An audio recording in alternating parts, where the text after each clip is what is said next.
우리 모두의 고백이 된 줄 믿습니다. 우리 옆에 분하고 한번 인사해 볼까요? 오늘 참 잘 오셨습니다. 네, 한번 인사해 보겠습니다. 연휴인데 딴 데 안 가시고 교회 오신 거 너무 참 잘하셨습니다. 아멘.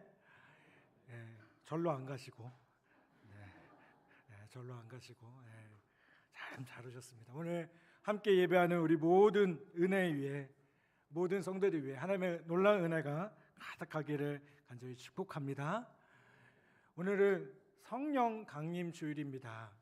오순절 마가의 다락방에 임했던 그 성령의 역사, 불같이 임했던 그 성령의 역사가 오늘 이 시간에도 그렇게 동일하게 임하는 놀라운 역사가 있을 줄 믿습니다. 다시 한번 그 뜨거웠고 우리의 마음을 새롭게 하는 불같은 성령의 역사 더욱더 충만하기를 간절히 축복합니다. 폴 워셔 목사님이라는 분이 오하이오 주에 있는 어느 교회에서 설교할 때의 일이었다고 합니다. 폴 워셔 목사님이 설교를 막 끝났는데요, 한 9살 정도 되는 소년이 부들부들 떠면서 앞으로 걸어 나옵니다.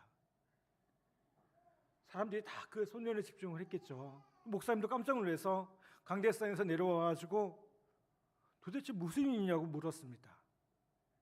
그러자 이 아이가 이렇게 물은 겁니다. 저처럼 사악한 죄인도 구원받을 수 있나요? 목사님 너무 놀라가지고요, 도대체 너가 무슨 잘못을 했는데? 이렇게 물어봤습니다. 그때 이 아이가 이렇게 얘기했습니다. 제가 엄마 말을 안 들었어요. 그 자리에 그 이야기를 듣자 그 자리에 있던 교인들이 여러분처럼 다 웃었어요. 엄마 말 안 듣는 것이 그렇게 떨면서 나와 고백할 만한 죄라고 생각하지 않았기 때문입니다. 그때 이 폴 워셔 목사님이 교인들을 향해서 이렇게 말을 합니다. 여러분 웃지 마십시오. 지금 주님께서 무슨 일을 하고 계신지 아십니까?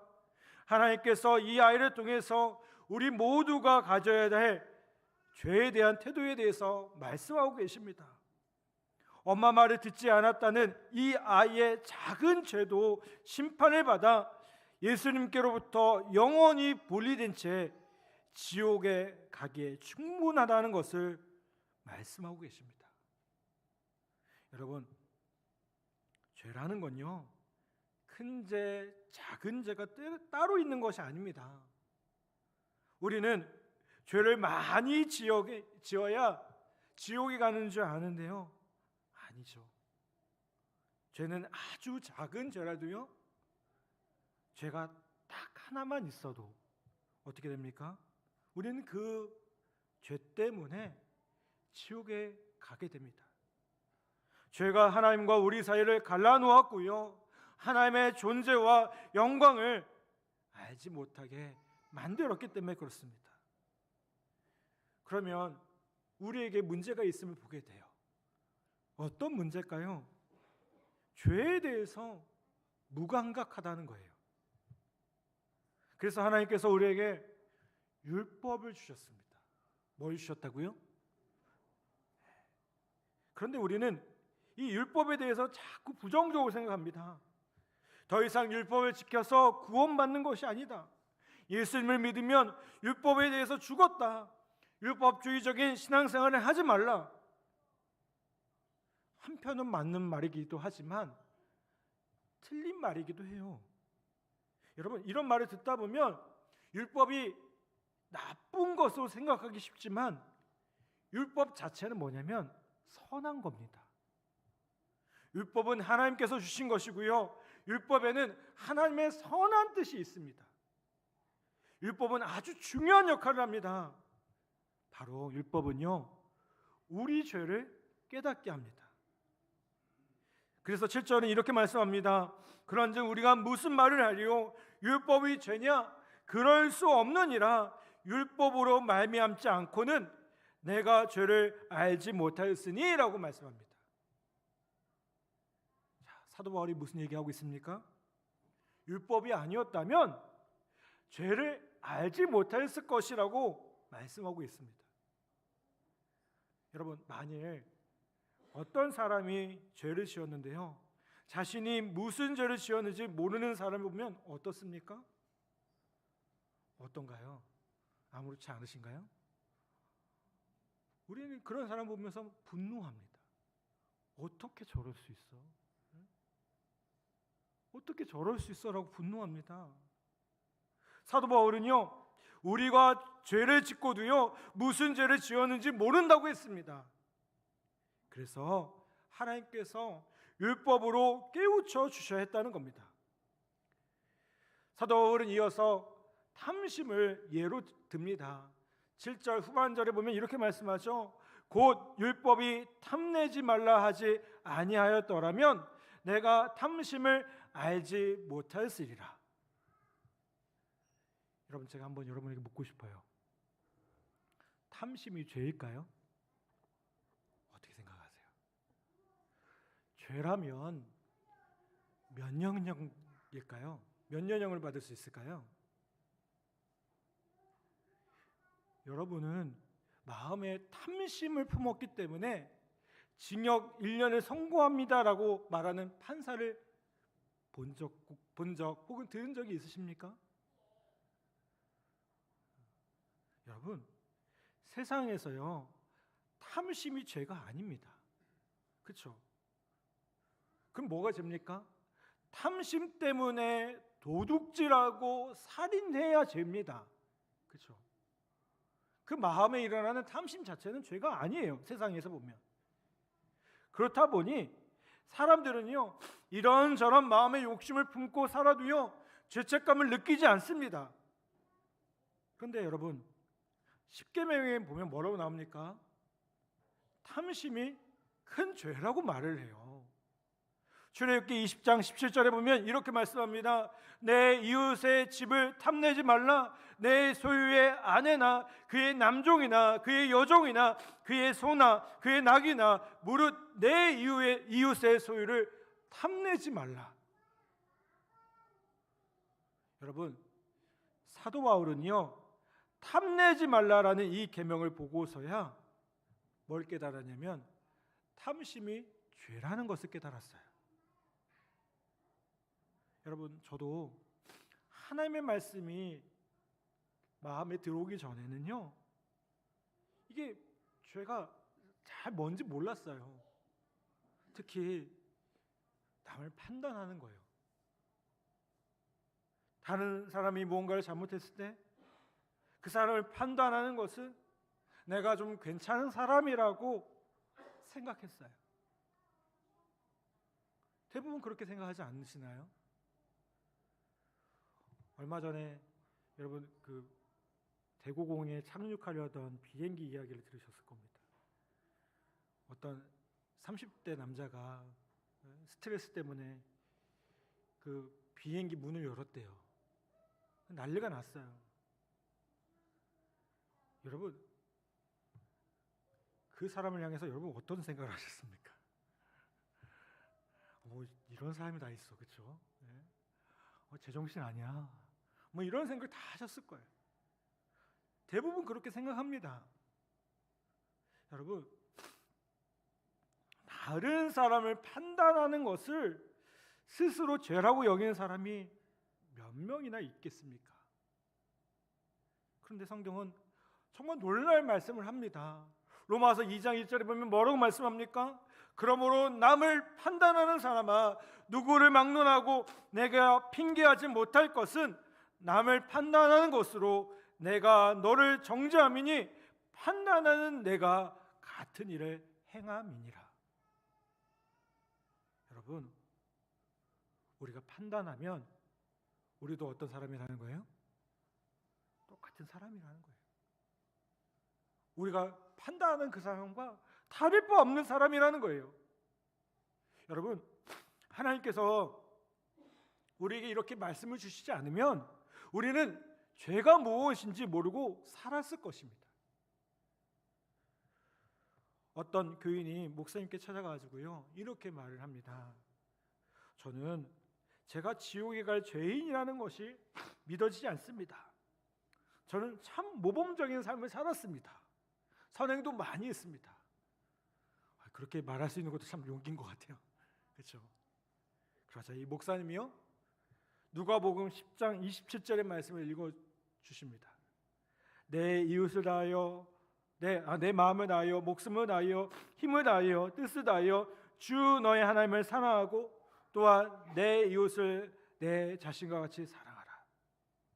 그리고 계속해서 이렇게 말씀하십니다. 이것이 하나님이 주신 모든 율법의 요약입니다.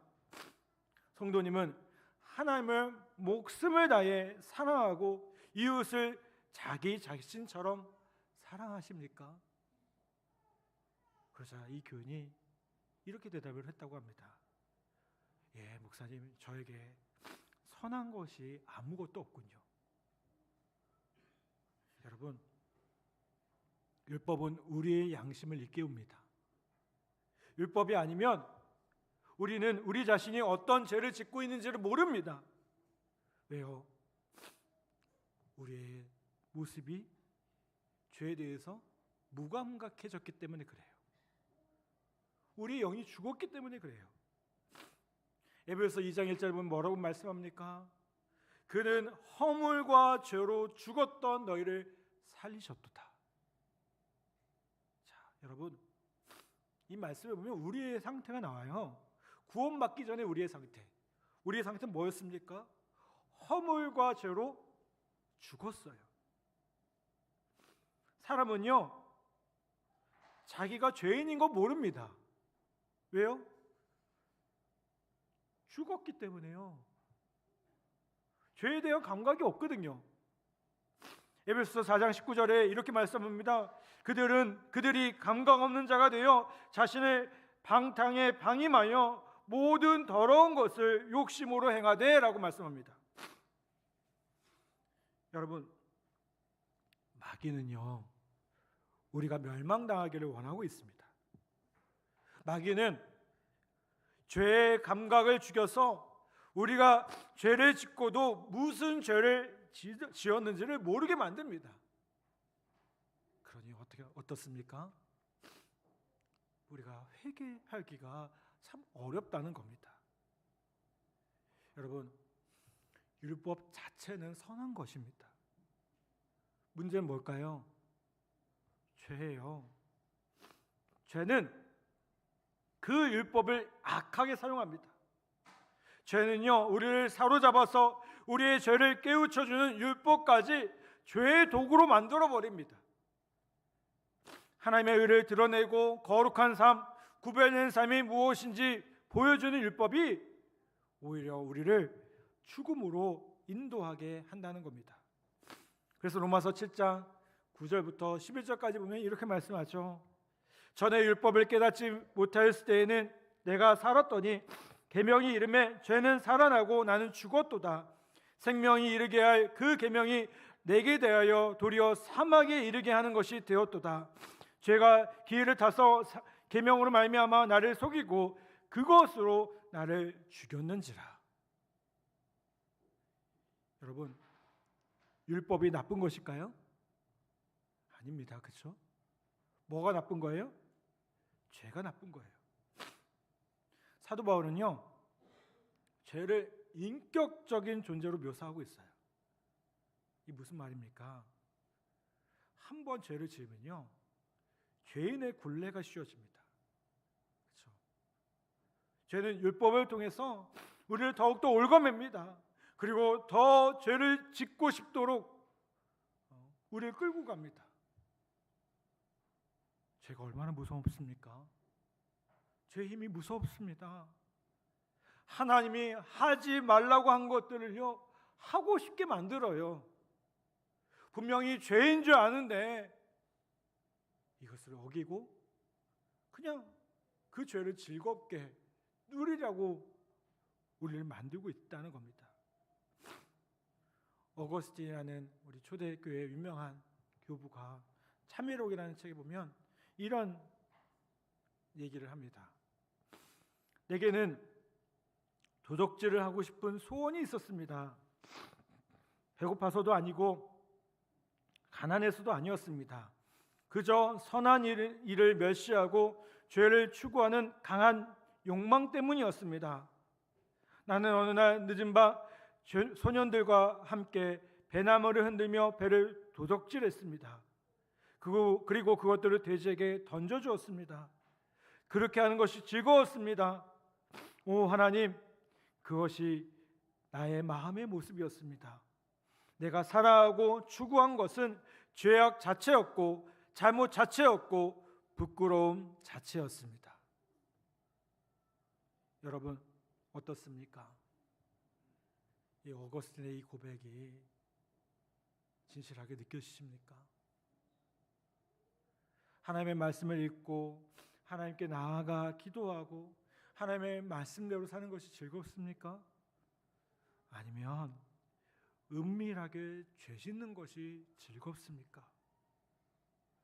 여러분, 지금 내 영혼의 상태가 어떠한지를 진단해 볼 수 있으셔야 돼요.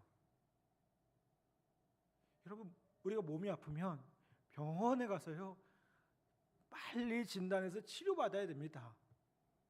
그런데 몸이 아픈 것보다 더 중요한 문제가 있어요. 우리의 영혼이 병들었다는 겁니다.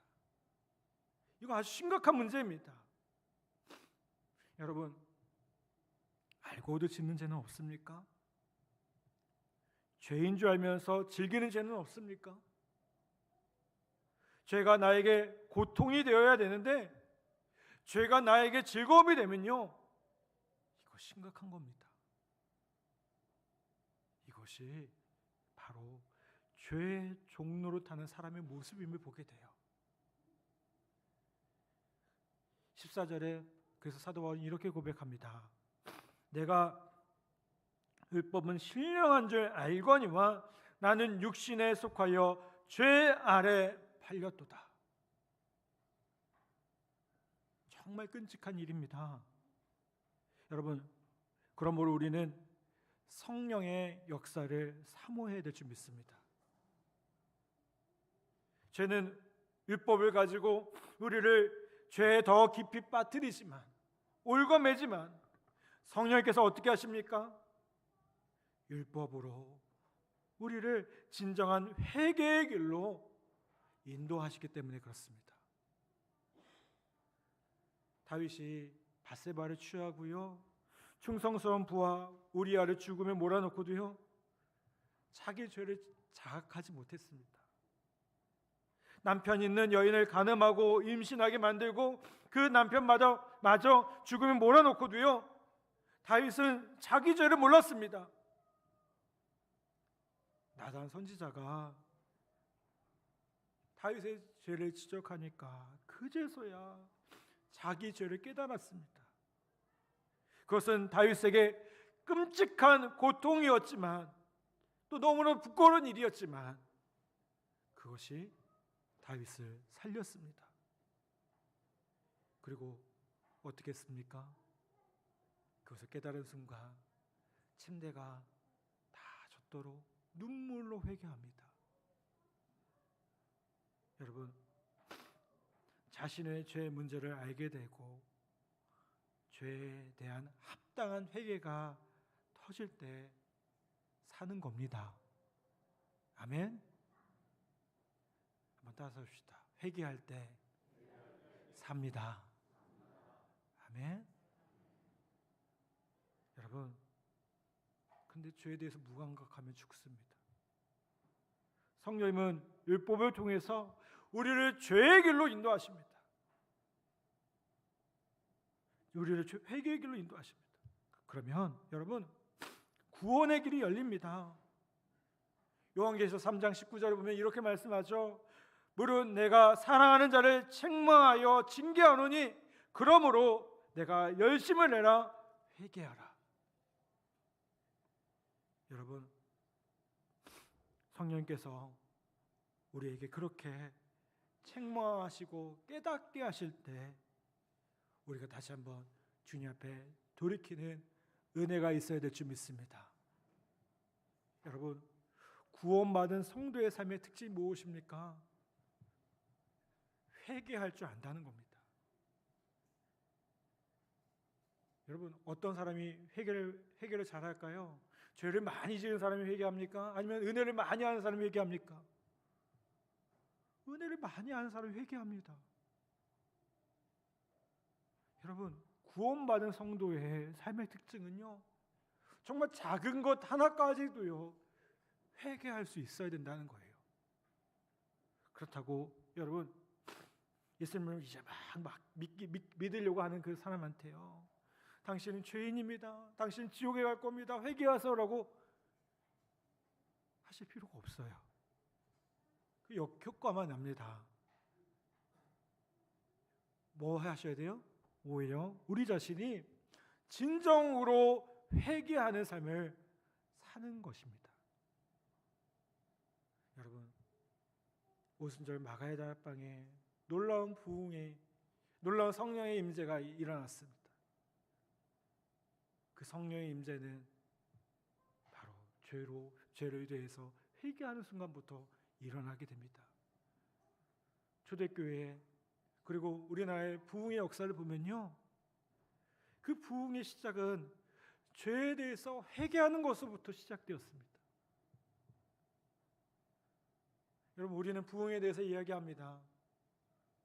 그런데 부흥에 대해서 이야기하기에 앞서 우리가 얼마나 죄인인지, 우리 안에 얼마나 더러운 것들, 얼마나 추악한 것들로 가득 차 있는지 성령님께서 우리를 깨닫게 하시면서 우리는 그것에 대해서 다시 한번 회개해야 될 줄 믿습니다. 우리는 여전히 죄의 유혹을 받습니다. 죄의 유혹에 무너질 때도 있습니다. 그런데 그때마다 나 이제 안 하겠습니다가 아니라 다시 한번 주님 앞에 회개하고 돌아서야 될 줄 믿습니다. 그럴 때 하나님을 부정하는 사람, 십자가의 복음에 대해서 알지 못하는 사람도 우리를 보고요, 죄의 실상이 무엇인지를 알게 됩니다. 여러분, 오늘 하나님의 말씀으로 우리의 병들고 잠든 영혼을 깨워주시고 우리의 죄를 깨닫게 해달라고 여러분 다시 한번 기도하는 은혜가 있기를 간절히 바랍니다. 자기 죄를 애통하는 진정한 회개가 터져서 우리 안에 놀라운 부흥이 일어나고, 내 아로 인한 부흥뿐만 아니라 우리의 교회와 우리의 가정과 우리의 삶의 자리가 다시 한번 그렇게 뜨겁게 새로워지는 귀한 은혜가 있기를 간절히 소망합니다. 무감각했던 우리 안의 모습들, 죄에 대해서 너무나도 무감각했던 그 모습들을 다시 한번 회개하고 주신 놀라운 성령의 역사로 새로워지는 귀한 은혜가 있기를 주님의 이름으로 간절히 축복합니다.